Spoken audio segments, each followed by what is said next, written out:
Shavuot is the time of the giving of the Torah, when as one people we stood at Mount Sinai.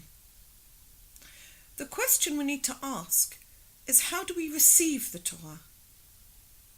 In order to receive anything, there has to be an appropriate vessel. This is certainly true in spirituality also. In order to receive any light, which is goodness, there has to be the appropriate vessel, which is the will to receive the light. Therefore, it follows that there has to be a lack for the light first. Not only that, for the light to actually come into the vessel, so that the spiritual entity gets satisfaction from the light, there has to be a certain affinity of form between the light and the vessel, otherwise the light cannot enter the vessel.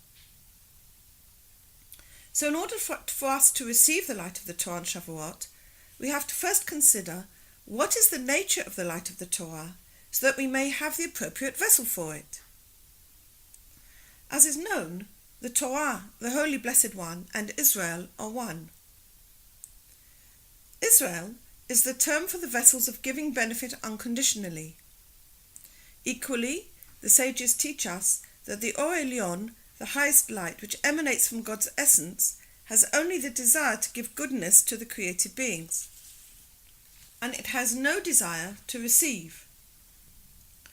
From this we can conclude that to be in affinity of form with this light, to be able to receive the light of the Torah, the appropriate vessel is that for giving unconditionally. But this is very difficult for us to acquire, because although the soul within us certainly has the potential for giving unconditionally, by and large we are not well acquainted with the soul, whose gentle whispers are easy for us to overlook. Opposing the voice of the soul is the dominance of the ego, known in the Kabbalah as the body, which is composed of the will to receive oneself alone, and is thus in opposition to the will to give benefit unconditionally. So although we may want to acquire the will to give benefit unconditionally, in theory at least, so we will have an appropriate vessel for the receiving of the Torah, we find that in practice this is very hard for us to acquire indeed. Moreover, we don't necessarily see the need for it within our daily lives. On these issues, Rabbi Baruch Ashlag wrote a beautiful article specifically for the festival of Shavuot, which is entitled, "What does it mean in our inner work that the Torah was given out of darkness?" This is his article. In the Midrash, we learn, the sages teach that the nations of the world did not receive the Torah because it was given in darkness. Concerning them it is written, "For behold, darkness shall cover the earth, and a gross darkness the kingdoms." Isaiah chapter 60 verse 2. But Israel did receive the Torah that came from the darkness, as it is written in Deuteronomy 5:20. "The Lord spoke these words to your entire assembly at the mountain, out of the midst of the fire, the cloud, and the opaque darkness, with a great voice, which did not cease. And he inscribed them on 2 stone tablets and gave them to me. And it was, when you heard the voice from the midst of the darkness, and the mountain was burning with fire, that you approached me, all the heads of your tribes and your elders." And concerning Israel, the verse that we read above in Isaiah carries on, "But the Lord shall shine upon you, and his glory shall appear over you." We need to understand, why was the Torah given in darkness? Furthermore, what is the reason that the nations of the world did not want to receive the Torah when it was given in darkness? And we also need to understand, why did Israel receive the Torah from within the darkness? In the inner work, we need to know that a person is considered as a whole world. So all the elements mentioned here, Israel, the nations of the world, the darkness, are all aspects within each and every person. We know from the purpose of creation that the Creator's purpose in creation is to give goodness to the created beings. Therefore, when a person feels satisfaction from his life, this is designated as the world is shining for him. That is to say, he has enjoyment from the world. But if, God forbid, he does not have satisfaction in his life, then a person says, "The world became dark for me." So darkness represents a lack, a lack of life force. Israel is designated as the vessels for giving benefit unconditionally, and the nations of the world are designated as the vessels of receiving. Therefore, when a person wants to get closer to God, that is to say, he wants to use the vessels of giving unconditionally, he is not able to, because the ego does not agree. This is because his ego is drawn from the vessels of receiving. And then a person feels that the world became dark for him, as he understands that he does not have the possibility to gain the vessels of giving benefit, and he will thus never merit to the higher light, which is the light of giving benefit to the created beings. We find that he feels darkness, since he is not able to obtain the vessels for giving benefit. However, it is from the darkness itself he then gets the need that someone should help him get the vessels for giving benefit. According to the general principle that there can be no fulfillment if there is no prior lack, we see that now he acquired the need for the light of the Torah. As the sages have taught, I created the evil inclination, I created the Torah as the healing spice. We find that the Torah is actually given to the person who has a lack, that is a genuine need for Torah, and that lack is designated as darkness. That is to say, the Torah is given to one who feels darkness in his life from the fact that he doesn't have vessels of giving benefit.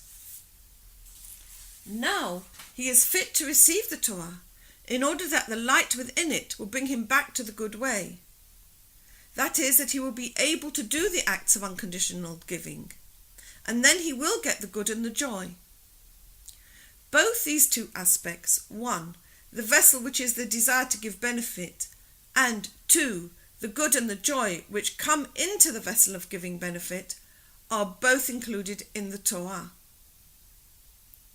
Concerning those aspects of ourselves which are designated as the nations of the world, we have learnt that they did not receive the Torah which was given from the darkness. The nations in the inner work are those parts of ourselves which make up the ego. They also have the desire to receive the Torah, but not because they feel darkness, in that they lack the ability to do good unconditionally. On the contrary, all their desire is in the vessels of receiving, and they do not have the desire to get out of that dominance. They want the Torah in order to get more light, that is to say, to gain more joy than if they were received from just the physical world. They also want the joy of the next world too.